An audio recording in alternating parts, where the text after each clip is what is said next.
Tervetuloa taas Nordnetin uuden uutukaisen videon pariin. Tänään meillä on täällä Antti Salminen, Kemiran toimitusjohtaja. Tänään on tarkoitus puhua Kemirasta vähän enemmän ja tervetuloa nyt ensinnäkin Antti tänne meidän uuteen studioon. Kiitos paljon. Lähdetään ihan alkuun liikkeelle sillä, että koska välttämättä kaikki ei tiedä mitä Kemira tekee, niin mitä Kemira tekee?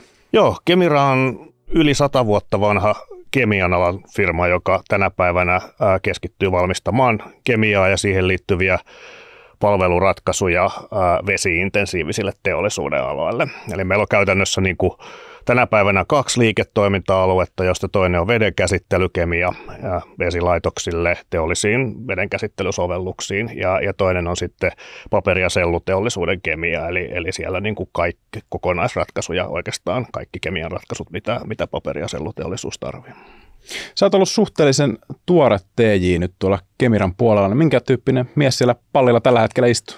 Joo, siis mä oon helmikuusta asti nyt ollut toimitusjohtaja, mutta mulla on yli 13 vuotta Kemira-taustaa, että mä oon viimeiset pari vuotta vedin tätä meidän paperi- ja sellukemian yksikköä ja sitä edeltävät jonkun 6 vuotta vesikemian yksikköä ja sitä edeltävät 5 vuotta meidän toimitusketjuhallintaa, ostoja, logistiikkaa globaalisti, eli väittäisin tuntevani talon niin kuin tavallaan joka nurkasta aika hyvin ja siinä mielessä on ollut helppo aloittaa sitten tässä positiossa, että tuntee talon ja on ollut tiettyjä niin kuin hypoteeseja sitten siitä, että mihin suuntaan tätä firmaa pitäisi viedä ja nyt on päässyt niitä toteuttamaan. Ennen Kemiralle tuloa oli koneella ja pitkä aikaa ja sitä ennen konsulttina ja tämän tyyppistä taustaa. Ilmeisesti teillä on nyt joku uusi strategia pyörähtämässä käyntiin tässä, niin mitä se käytännössä tarkoittaa? Uusi toimitusjohtaja yleensä aloittaa strategian uudistamisella, näinhän se pitää olla. Eli ei kokonaan uusi sillä tavalla, että aika pitkälle pohjustetaan sille, mikä meidän olemassa oleva strategia, koska sen peruskivet on hyvin valideja. Mutta totta kai lähdettiin uudistamaan ja katsomaan sitä, ja tämä meidän niin kuin uusi strategia on aika pitkälle kasvustrategia. Et jos ajatellaan niin kuin tavallaan tämän strategian edeltäjiä, edeltävää niin kuin aikakautta Kemiran historiassa, niin se oli aika pitkälle meidän kannattavuuden fiksaamiseen pohjautuva. Ja ne, jotka meitä tuntee ja katsonut noita numeroita, niin meidän pari viimeistä vuotta on nyt ollut oikein siedettävällä kannattavuustasolla. Eli tavallaan ne tulokset saavutettiin ja nyt tämä uusi strategia on sitten niin kuin kasvustrategia. Pitkälle pohjautuu niin kuin näihin kestävän kehityksen niin kuin trendeihin, jotka ajaa näitä meidän toimialoja, joita me palvellaan ja sillä niin kuin aallolla ratsastetaan tai lähdetään rakentamaan sitä kasvua. Tosiaan ne peruskivet oli voimassa jo jonkun aikaa ja siellä se kasvu oli sisällä, mutta se uudistus, mikä nyt tehtiin, niin tehtiin niin kuin vielä selkeämmin niin kuin omistaja-arvon näkökulmasta siihen kasvuun fokusoiden ja sitten skarpattiin sitä kasvun tekemistä, mistä ja miten se tehdään, ja se oli oikeastaan se uudistus, ja sen strategiauudistuksen pohjalta sitten strategiahan ajaa kaikkea, niin sitten nyt on aloitettu sitten organisaatiouudistus, eli uudistetaan organisaatio vastaamaan sen strategian tarpeita niin, että se on mahdollisimman kasvuorientoitunut, ja siinä on ne palaset kohdallaan, jotka auttaa meitä pääsemään niihin meidän kasvutavoitteisiin. No mihin se kasvu sitten siellä vedenkäsittelyliiketoiminnassa perustuu? No joo, me haetaan kasvua niin kuin tavallaan kaikissa meidän liiketoiminnoissa. Fokus on voimakkaasti siinä vedenkäsittelyliiketoiminnassa. Siellähän me ollaan kommunikoitu, että me halutaan pitkällä aikavälillä tuplata sen vedenkäsittelyliiketoiminnan koko. Ja siinä on tietysti niin kuin useampia ajureita sille kasvulle. Yksi on regulaatio. Vedenkäsittely on regulaatiopainotteista bisnestä, eli sitä mukaan kun vaatimukset tiukkenee, niin vedenkäsittelyvaatimukset kunnallisessa vedenkäsittelyssä teollisuudessa tiukkenee ja se syö niin kuin enemmän kemikaaleja sitten, jopa ihan uusia ratkaisuja, joita me kehitetään sinne. Esimerkkinä näistä uusista alueista on mikropollutanttien, eli puhutaan PFAS-yhdisteistä, lääkeainejäämistä, mikromuoveista. Perinteisesti niitä ei ole niin kuin vedenkäsittelyregulaatiossa ollut, ja nyt ne on tulossa voimakkaasti, ja se avaa kokonaan uusia mahdollisuuksia meillekin sitten kasvualueena. No sen lisäksi se perustuu siellä tietysti niin kuin ihan sen meidän perusbisneksen niin kuin kasvattamiseen edelleen, eli tavallaan sitä pusketaan eteenpäin, haetaan uusia keinoja olla aggressiivisempi siellä. Sitten se perustuu sellaisten maantieteellisten alueiden niin kuin priorisoimiseen, jossa me ollaan heikoilla vielä. Mehän ollaan johtava vedenkäsittelykemian toimittaja suurimmalla osalla niistä markkinoista, missä me toimitaan. Mutta sitten on semmoisia maantieteellisiä alueita, josta löytyy kasvupotentiaalia vielä, koska me ollaan siellä heikkoja. Ja sitten se pohjautuu myöskin niin kuin sen vedenkäsittelyalueen laajempaan ymmärtämiseen. Nyt me ollaan tavallaan tosi vahvoja ihan tämmöisessä perinteisessä kemiallis-biologisessa jäteveden puhdistamisessa ja juomavesien käsittelyssä, mutta sitten siellä on niin kuin teolliset prosessivedet esimerkiksi, jossa me ei olla kauhean vahvoja ja se on niin kuin alue, johon me voidaan. Siellä on niin kuin, tavallaan on tunnistettu alueita, joihin me voidaan mennä, jotka on riittävän lähellä meidän sitä ydinosaamista, mutta joissa meillä on selkeää kasvupotentiaalia. Ja koska se on tämän tyyppinen, niin se tulee tarkoittamaan sitä, että siellä on sekä orgaanisia että epäorgaanisia kasvulähtöjä. Meillä on aika vahva M&A-pipeline siellä, jota käydään läpi ja tavallaan siinä tulee olemaan yritysostoja osana sitä, mutta myöskin mä oon nyt tässä viimeisen ihan muutama kvartaali aikana julkaistu aika monta niin kuin kapasiteettilaajennusta meidän nykyiseen peruskemiaan, eli siellä on niin kuin molemmat orgaaniset ja epäorgaaniset keinot käytössä sen kasvun hakemiseksi. Puhuit tuossa myös niistä muista toimialoista, missä te vaikutatte, ja Kemira ehkä tunnetaan sillain niin kuin metsä- ja paperiteollisuuden kumppanina, niin miten se kasvu siellä puolella sitten? Joo.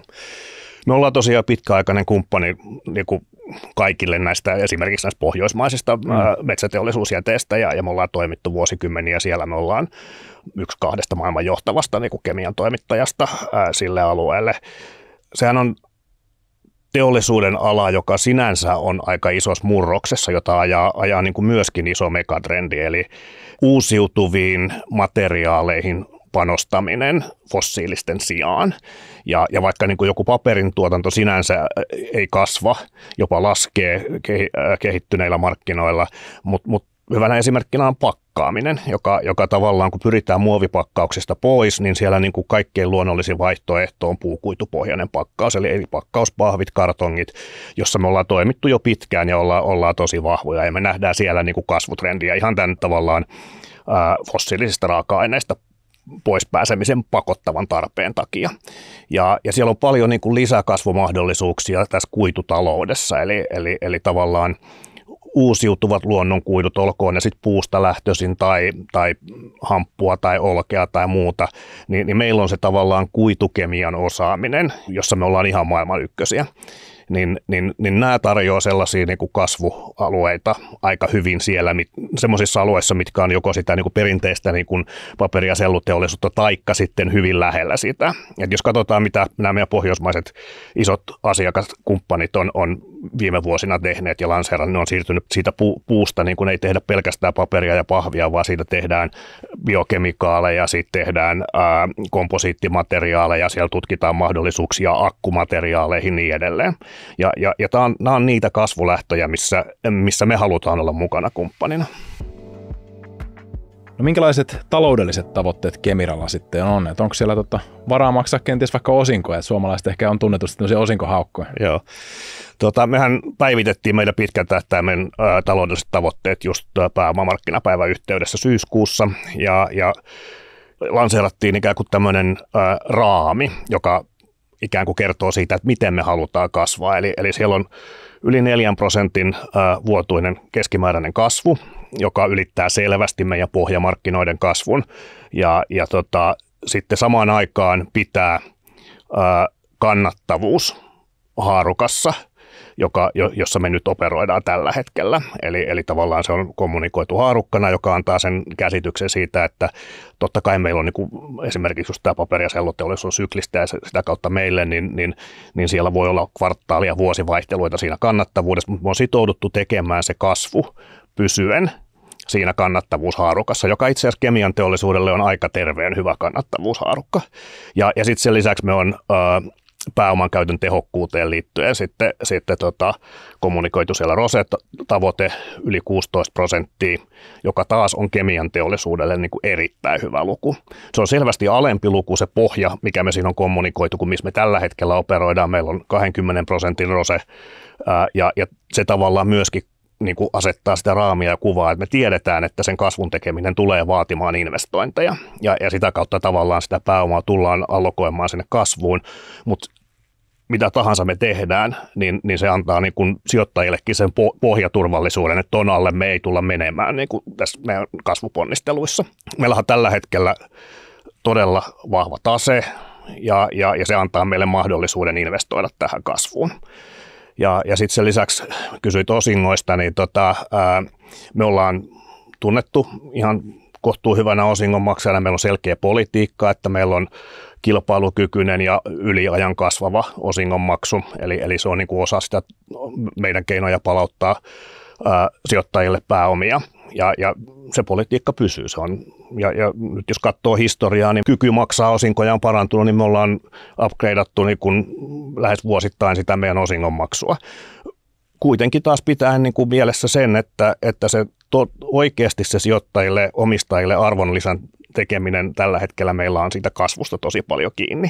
Eli niin kuin se fokus on todella voimakkaasti kasvuun sijoittamisessa, mutta samaan aikaan me ollaan sitouduttu meidän osinkopolitiikassa olemaan kilpailukykyinen osingonmaksaja. Onko Kemira vastuullinen sijoitus? No ilman muuta. Meillähän on vastuullisuus on ikään kuin meidän strategian ihan ytimessä.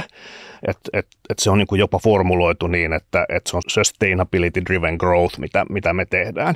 Ja niin kuin tuossa on aikaisemmin tullut esille, niin ne on aika pitkälle tämmöisiä niin kuin kestävään kehitykseen liittyviä trendejä, mitkä tukee tätä meidän liiketoimintaa, eli puhtaan veden saaminen kaikille, tai sitten tosiaan niin fossiilista raaka-aineista pois siirtyminen uusiutuviin kuitupohjaisiin materiaaleihin, niin nämä on niin kuin tavallaan jo niin kuin semmoisina taustalla olevina trendeinä ja ajureina sellaisia. Sen lisäksi me ollaan tosi selkeästi sitouduttu esimerkiksi SBTi-päästörajoitustavoitteisiin. Meillä on 1 ja 2 tason tai 1 ja 2 Scopein tavoitteet ollut jo pidemmän aikaa. Me just julkaistiin meidän SBTi 3, Scope 3 tavoitteet, joka on niin kuin aika harvinaista kemian teollisuudessa. Meillä on selkeä suunnitelma niiden takana. Me tiedetään, että me tullaan pääsemään niihin tavoitteisiin. Meidän sisäinen ikään kuin vastuullisuus on kirjoitettu kaikkialle tosi selkeästi. Myöskin näiden ympäristötavoitteiden ulkopuolelta meillä on kaikille meidän toimittajille selkeät code of conductit ja me valvotaan niitä ja sosiaalinen vastuullisuus on tosi tärkeää. Me ollaan oltu kiertotaloudessa mukana ennen kuin koko termiä oltiin keksitty. 50% meidän raaka-aineista on muiden teollisuuden alueiden tai sivuvirtoja, joita me käytetään hyväksi. Yli 70% meidän globaalisti käyttämästä sähköstä on uusiutuvaa tai fossiilivapaata sähköä, mutta kaikkien näiden niin kuin lisäksi itse asiassa se kaikkein oleellisin asia ei ole niinkään tämä meidän footprintti, vaan se on se meidän handprintti, mitä me tehdään meidän asiakkaille.